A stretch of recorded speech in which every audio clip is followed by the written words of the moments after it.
था जो एक बड़ा विस्फोटक होता है, तो कैसे आ गया था, है ना। इसका मतलब आपने कोई सघन जांच अभियान नहीं चलाया। बिल्कुल, एक तरफ आप कहते हैं कि हमारी सुरक्षा इतनी कड़ी है कि एक परिंदा पर नहीं मार सकता, और दूसरी तरफ 350 किलो RDX आ जाता है। तो बिल्कुल ये विफल हो गया। और एक जो राष्ट्रीय सुरक्षा सलाहकार हैं अजीत डोभाल, IPS हुआ करते थे 1900 इंडिया की तरफ से, और बहुत सारी चीज़ें कि जवाबी कार्रवाई होगी। लोग कह रहे हैं कि भाई जो उनके समर्थक है कि मोदी पे भरोसा है, जवाबी कार्रवाई का इंतजार। क्या लगता है आपको, कैसी जवाबी कार्रवाई? नहीं, क्या मुहूर्त निकलवा रहा है, कुछ नहीं ये करेंगे। देखिए, मोदी दिन में 18-18 घंटे काम करते हैं, लेकिन काम करते हैं सिर्फ गौतम अडानी के मुनाफा के लिए।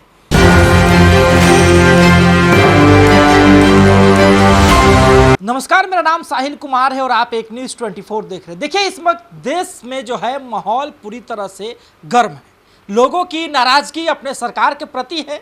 आपको बता दें कि पहलगाम में जिस प्रकार से आतंकवादी हमला हुआ, लोगों की जान गई, उससे देश में जो है काफ़ी लोगों के अंदर नाराजगी है। हमारे साथ विशेष रूप से बातचीत करने के लिए एक IPS अमिताभ दास जी हैं। सबसे पहले स्वागत है। धन्यवाद आपका, थैंक यू। कैसा देख रहे हैं यहाँ पे जो हमला हुआ पहलगाम में, जिससे लोग जो है काफ़ी नाराज है। प्रधानमंत्री अपना दौरा भी कैंसिल करके वापस आ चुके हैं। देखिए, ये पहलगाम आतंकी हमला जो कश्मीर घाटी में हुआ बहुत दुखद है।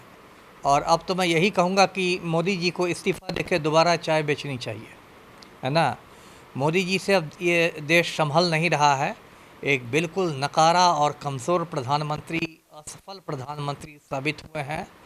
और इस घटना के बाद तो लग रहा है कि एकदम देश में अराजकता है। अब देखिए, मैं लोगों को याद दिलाऊं कि 2016 में जब मोदी ने नोटबंदी की थी, तो उस समय बहुत ये ढोल बजाया गया था कि नोटबंदी से ही आतंकवाद की कमर टूट जाएगी, है ना।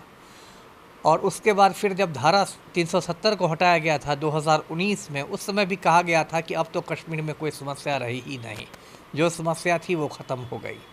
इसके बावजूद देखिए, कश्मीर में 2019 में पुलवामा कांड हुआ, जिसमें लगभग 40 जवान शहीद हुए CRPF के। और कल पहलगाम में कांड हुआ है, 30 लोगों के मारे जाने की खबर है। तो इस तरह से ये क्या हो रहा है देश में। और प्रधानमंत्री जी लंबी चौड़ी बातें करते हैं, लेकिन और इनके जो दलाल हैं, गोदी मीडिया वाले जो TV चैनल्स आप देखेंगे, वो कहेंगे कि अरे मोदी जी का तो ऐसा डंका बज रहा है दुनिया में, ये तो चाहेंगे कि एक फ़ोन कॉल पर यूक्रेन का युद्ध रुकवा देंगे। तो जब इतने बड़े ये काबिल आदमी है कि यूक्रेन का युद्ध रुकवा सकते हैं, तो कश्मीर क्यों नहीं संभल रहा है। या कश्मीर के अलावा मणिपुर देखिए, 2 साल से मणिपुर जल रहा है। वहाँ सैकड़ों लोग मारे गए हैं, हज़ारों लोग विस्थापित हुए हैं, बेघर हुए हैं।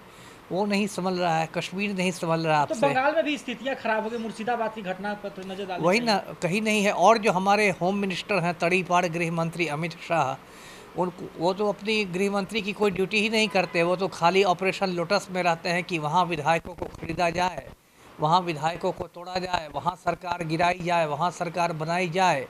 तो बिल्कुल माफियागिरी से उनको फुर्सत ही नहीं है गृह मंत्री को, तो अपनी ड्यूटी क्या करेंगे। तो अब तो यदि मोदी में ज़रा भी नैतिकता बची हो तो उनको इस्तीफ़ा देना चाहिए। देश को चलाने लायक नहीं रहे जी। देखिए, एक और बातें कही जा रही है लगातार कि जो हमले हुए, आतंकवादी हमले हैं, आकस्मिक तौर पे होंगे, इस पर कार्रवाई की जाएगी।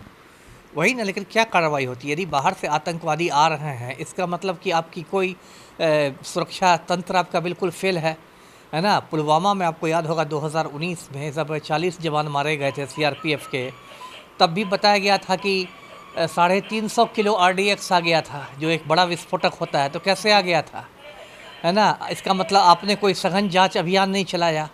बिल्कुल, एक तरफ आप कहते हैं कि हमारी सुरक्षा इतनी कड़ी है कि एक परिंदा पर नहीं मार सकता, और दूसरी तरफ 350 किलो RDX आ जाता है।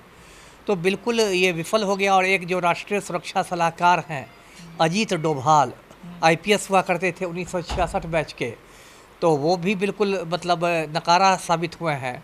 और मीडिया में दिखाया जाता है कि एकदम जेम्स बॉन्ड के परदादा हैं अजीत डोभाल, उन्होंने ऐसा किया था, वैसा किया था।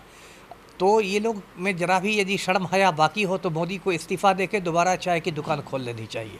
देखिए, जिस प्रकार से आपने पुलवामा अटैक की बात कही, उसके बाद लगातार कहा जाता है कि जो उरी का हमला किया गया इंडिया की तरफ से, और बहुत सारी चीज़ें कि जवाबी कार्रवाई होगी। लोग कह रहे हैं कि भाई जो उनके समर्थक है कि मोदी पे भरोसा है, जवाबी कार्रवाई का इंतजार। क्या लगता है आपको, कैसी जवाबी कार्रवाई नहीं नहीं, होगी? क्या मुहूर्त निकलवा रहा है? कुछ नहीं ये करेंगे। देखिए, मोदी दिन में 18-18 घंटे काम करते हैं, लेकिन काम करते हैं सिर्फ गौतम अडानी के मुनाफा के लिए, कि गौतम अडानी जो मोदी के मालिक हैं उनका मुनाफा कैसे बढ़े, उनका प्रॉफिट कैसे बढ़े।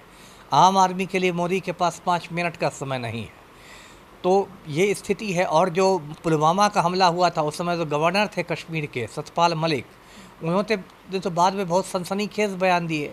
उन्होंने कहा कि सीआरपीएफ वाले जवान मांगते रह गए थे विमान जाने के लिए, उनको विमान नहीं दिया गया, सड़क मार्ग से भेजा गया, उसमें इतना बड़ा हादसा हो गया।